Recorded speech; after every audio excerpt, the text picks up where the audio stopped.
Satan is the master of confusion.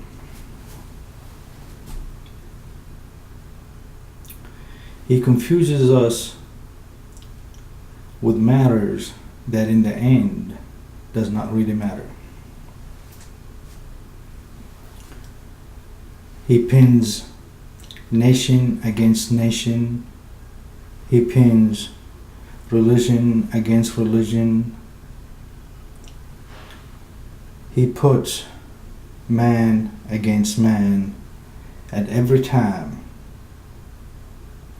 and at every angle. This is what he does because he hates your guts.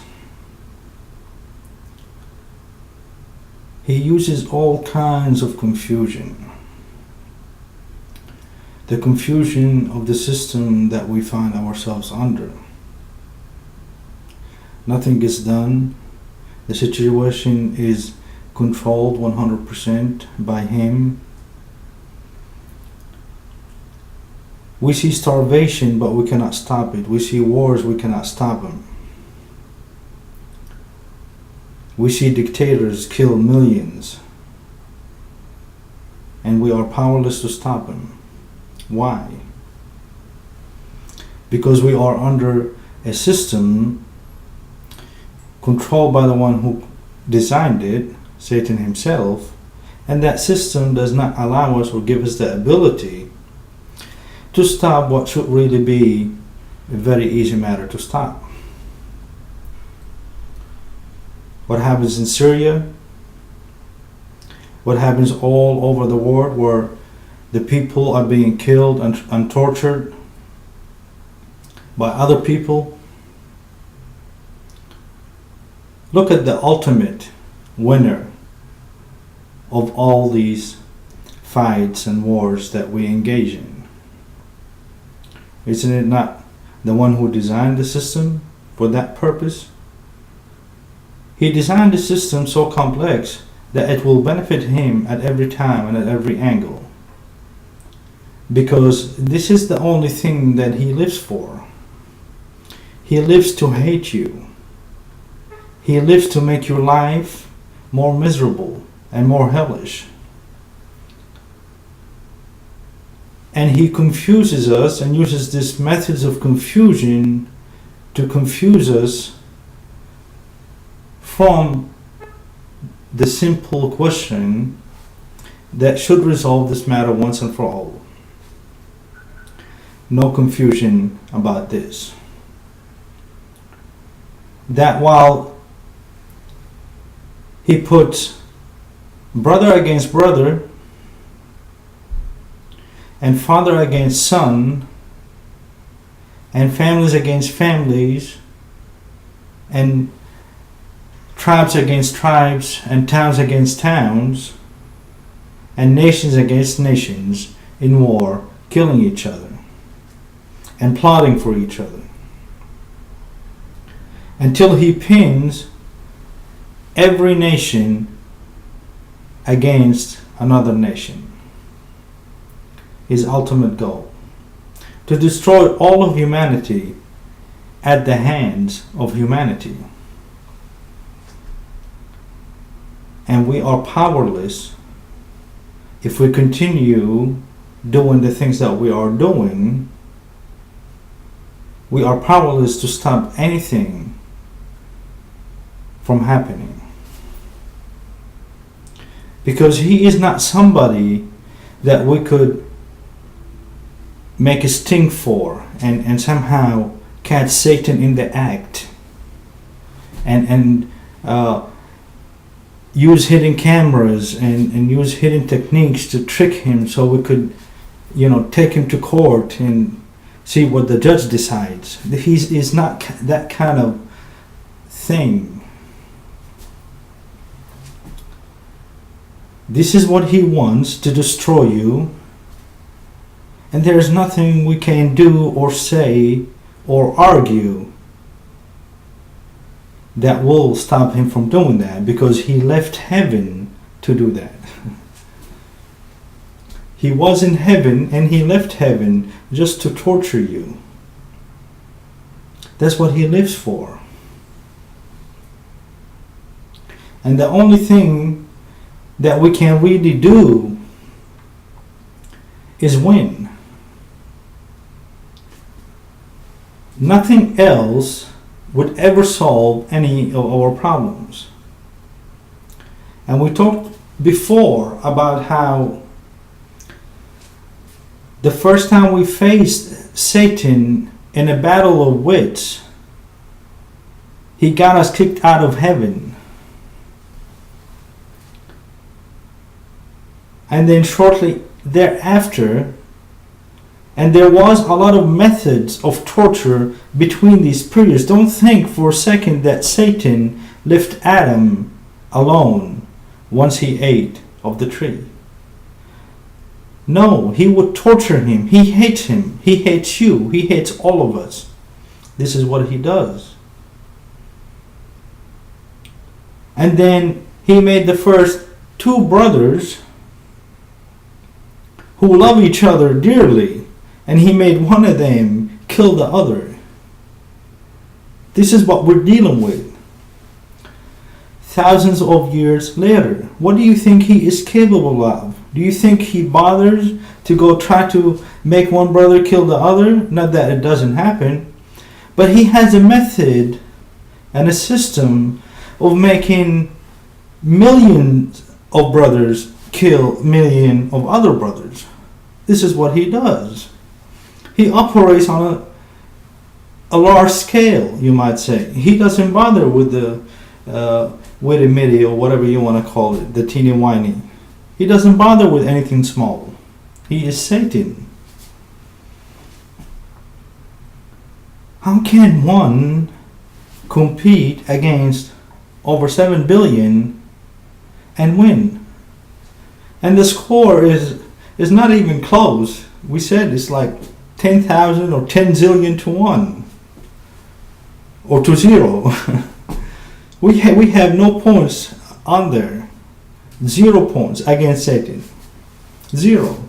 You might wonder, well, there has been great people that came, and these people surely had put some points on the board.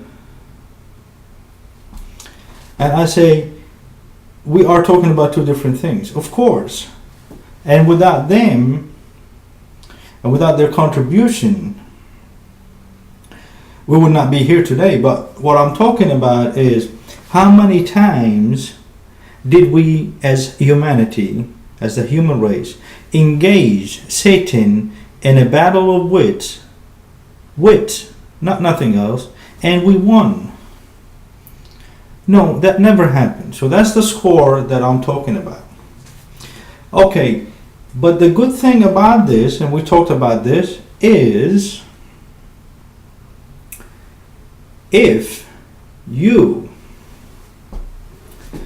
put 1 point on the board, even if it's 10 zillion, and we put a point, it becomes 10 zillion to 1, that 1 point is enough for us to win the game. And how, you may ask? It's very easy. It's like, how can I put it? If a criminal is on the run, he could escape the law 1,000 times. But ultimately, once he is caught, he goes to jail. So he loses. Even though he won the first 10,000, but losing that one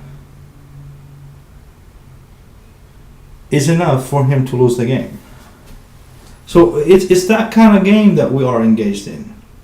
Basically, Satan, with his arrogance, with the way he is made, and surely the 10 zillion to 0 is boosting his confidence and his morale so much. I wonder how many cheerleaders he would have right now screaming his name at this ridiculously high score that he has upon the human race. all in battle with all that we have lost. But the good news is, if we are able to put that 1 point in the game, then we win the game. And how do you wonder? Because the game that we are talking about is a game of wits. If we outwit him this one time, then we win. Because this is the purpose of his game. From the very beginning, outwit, all the way down until he has humanity completely dominated under a system that does not allow them to do anything, change anything, and where the system keeps getting worse and worse. So he has humanity, all of humanity, at such a level that exceeds his wildest expectations. And he does it all by controlling that system. And why, we wonder, everything bad happens to us. We were fearful of the people who are going to bring the mark of the beast into the equation. Little that we know, this was just another confusing tactic of Satan. So, all he does is confuse you. That's why he brings meaningless topics into a conversation that should be asking one question only.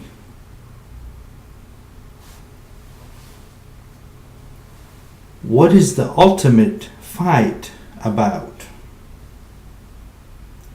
What is the root cause of every problem that we live in?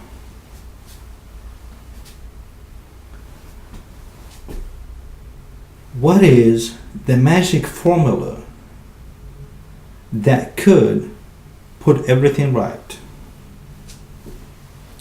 That's the only relevant question to the equation. Nothing else. Not religions, not disputes, not buildings, not money, nothing else. It should be that single question. Who is humanity's number one enemy? Because right now, as the way things stand, humanity is at a pitiful level. Pitiful. We can't do anything. We are powerless. One guy in Syria, a country about that big, he could kill as much as he wants. Do it day and night and do it on TV and go on TV and say, yeah, I did it, so what? What are you going to do about it? Nothing. This is what we live in. How did our situation get to be that way? Where countries are pinned against countries, where we're making all kinds of discriminations against each other.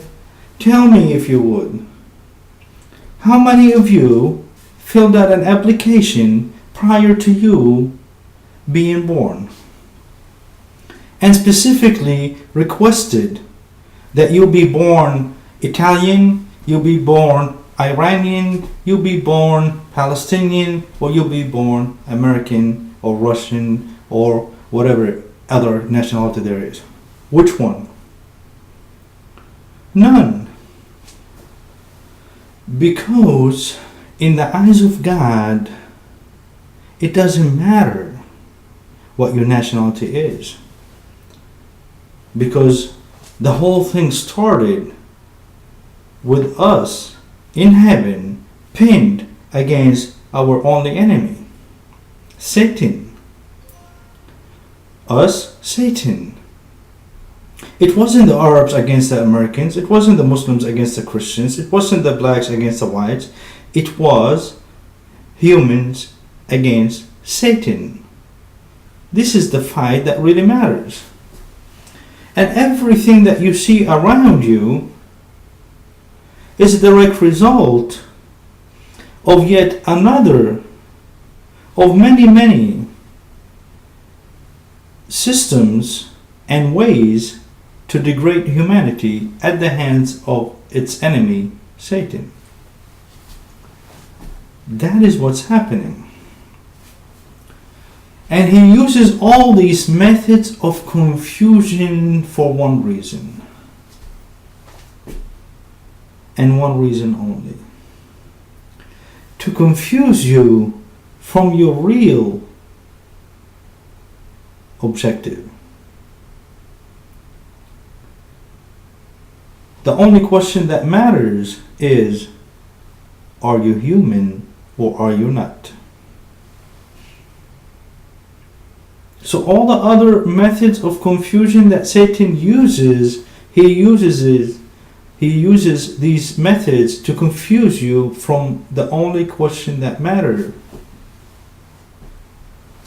And that is, why is he confusing you? He's confusing you that way you don't know that the only fight that really matters is the fight between us and him. So if we are distracted, fighting each other and making our lives hellish for each other and miserable, and we can't help each other and we kill each other and we're doing all these things to each other, when are we going to have time for the real enemy?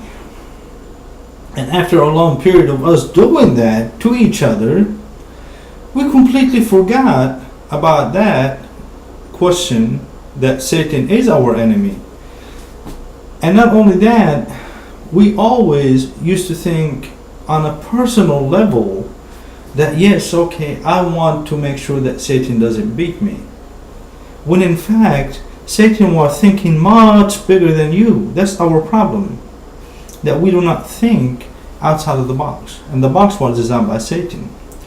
So instead of thinking Satan has no power over me, you need to think, does Satan have power all of humanity? And since you are part of humanity, then yes indeed, Satan does have power over you. Because you are in his system. You have to fight for your survival, or you have to work very hard to make almost nothing that you will give back, and then have to borrow some more in order to give it back to the people who give it to Satan, and you are left with nothing. Yes indeed, that is your enemy. He thinks outside the box, and he thinks on a much bigger scale than me and you think. We think on a personal level, and that is our problem.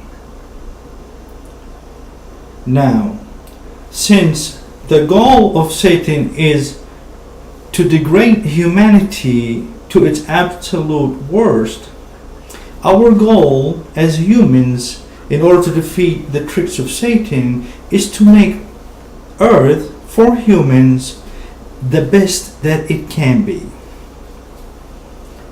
The best that it can be. And since this is the battle of wits, we will do it outwitting Satan by defeating the system that it took him thousands of years to design and implement. We will do it within the confines of this system by outwitting him in order to come up with a better system.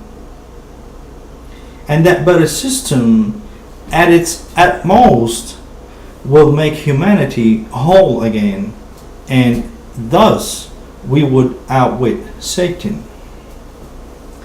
And therefore we would be delivering the promise and the trust that God had in us when he created us. We would outwit Satan for the very first time. But this outwitting will outdo all his work that he has done for thousands of years. And we would render him helpless again, having to start from zero. Because contrary to what he thinks and believes, humanity, you, me, all of us are not weak. We are not stupid. We will not accept defeat after defeat after defeat at the hands of our enemy. And now we need to focus. We need to concentrate our efforts on our true enemy, Satan. Please spread this message. This is the most important fight that humanity had ever fought. And unless we do this together and we spread the message to everybody we know, the message will die. It is not easy to go against a system that has been perfected for so many years. Please do not waste this chance and this opportunity to change life for everybody to the best that it can be. It's in our hands.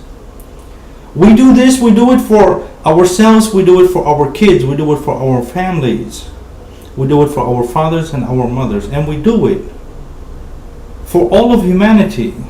Imagine your stage, your highly appreciated stage with God if you do this. If you do this and you prove to Satan and to ourselves and to God that his trust in us was well placed. And remember, if we do not do anything, we will be destroyed at the hands of our enemy, who did not cease to attack you at every chance that he has. This is what he does. Remember all that. Spread the message.